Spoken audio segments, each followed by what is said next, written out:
happy today. And why am I so happy today, guys?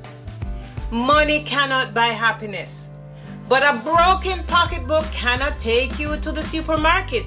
So today we are going to talk about how to gain financial freedom in your career. Career goals cannot be separated from your financial goals, because your financial goals are your life goals and your career goals are your life goals. Do you think you can be debt free?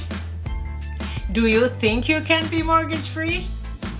A big part of gaining financial freedom is to have a steady income. You're either going to start a business and have a steady income, or you're going to have a career and have a steady income. So this is the reason why I start at the top by saying financial goals and happiness goals and career goals are life goals. Are you just looking for a job, or are you looking to up level and be the best you can be into your career? If you are doing that, you are in the right place.